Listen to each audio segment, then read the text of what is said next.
Yes, so biomagnification, what I was talking about, basically in your book it would be given that DDT is harming plants and animals. So, how does it harm?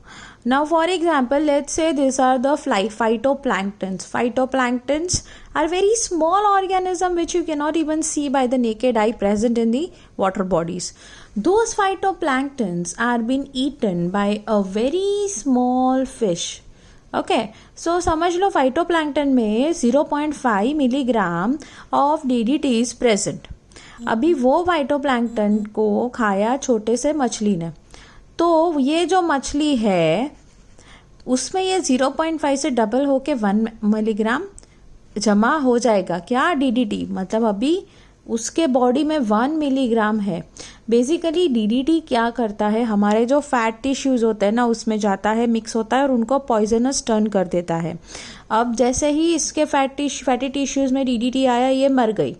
अब fish मरी हुई है या कुछ है हमें water body में, तो ये फिश पूछने नहीं जाएगी कि भाई आपने टेस्ट करवाया है अपना, तो ये फिश इसको खा लेगी. अब इसमें जितने भी फैटी टिश्यूज़ है ना वो इसमें चले गए, तो और कंपेयर टू दिस इसमें फैटी टिश्यूज ज़्यादा है, तो इसमें और दवाई फैली, तो और फैली मतलब उसका कंसंट्रेशन बढ़ा, तो ये बढ़ गया 2 mg 2 milligram of the substance. Then coming to इस फिश को इसने खाया और बड़ी फिश ने, तो इसमें बहुत सारे फैटी टिश्यूज है कंपेयर टू दिस. तो जब इसने खाया तो अपने इसके तो फैटी टिश्यूज में थी ही, अब इसके भी जो है उसमें हो गई, मतलब दवाई अभी डबल हो गई. फिर मानो शार्क ने खाया, हालांकि ये शार्क लग नहीं रही है लेकिन जल्दी जल्दी में थोड़ा डायग्राम ऐसा है.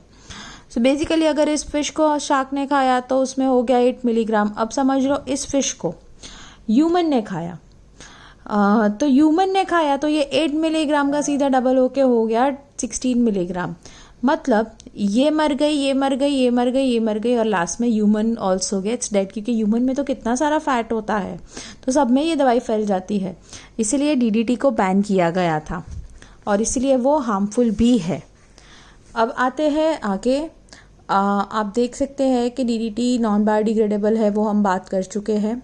अब एक एक्सपेरिमेंट करने को बोला है कि आप पेपर के छोटे छोटे पीसेस लीजिए, क्लॉथ के लीजिए, प्लास्टिक बैग के लीजिए. अब इनको ना बरी कर दीजिए अपने गार्डन में लेट्स से, और थोड़े दिनों के बाद देखिए तो आपको पता चलेगा, आपको शायद वो पेपर का पीस या क्लॉथ का पीस नहीं मिलेगा, डिग्रेड हो गया होगा, लेकिन प्लास्टिक वैसे का वैसा ही मिलेगा.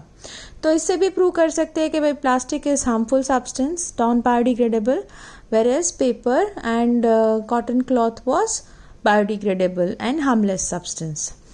अब वी आर मूविंग अहेड. बहुत सारी चीज़ें बनती है, जैसे हमारी अभी शॉपिंग बैग अगर आप देखोगे तो कपड़े की हो गई है and people are using the cloth bag. Okay, moving ahead, what is an ecosystem? Next topic is our ecosystem.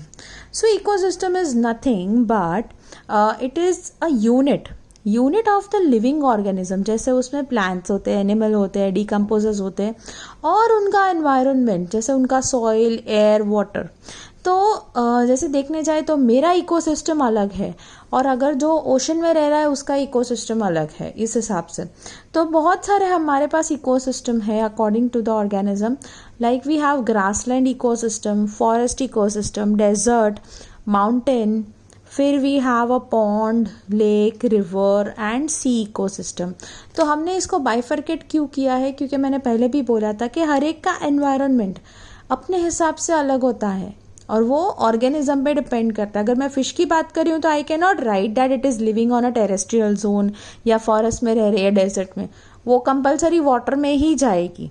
ठीक है, तो इसके लिए इसका इकोसिस्टम जो होता है वो अलग है. Now moving ahead. अब ये सारे इकोसिस्टम के अपने नाम है, उसी पे से आपको पता चल जाएगा. जैसे फॉरेस्ट है तो उसमें फॉरेस्ट एरिया कवर होता है, डेजर्ट है तो then sand would be there, mountains है तो mountain would be there, river है, लेक है, पॉन्ड है, सी है, so water would be there.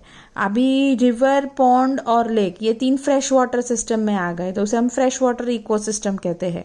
और जो सी है उसे हम क्या कहेंगे? Salt water ecosystem. ठीक है, तो जनरली सारी इकोसिस्टम जो है वो हमारी नेचुरल इकोसिस्टम है। कई सारी हम आर्टिफिशियल इकोसिस्टम भी बना सकते हैं, जैसे कि क्रॉप, जैसे एग्रीकल्चरल इकोसिस्टम अभी बन रही है, या फिर एग्रीकल्चर लैंड्स जो हम बनाते हैं, गार्डन्स है, पार्क्स है, एक्वेरियम है जो हम खुद बनाते हैं, तो ये भी अलग से इकोसिस्टम हम कह सकते हैं, लेकिन those are artificial, whereas the above listed are natural.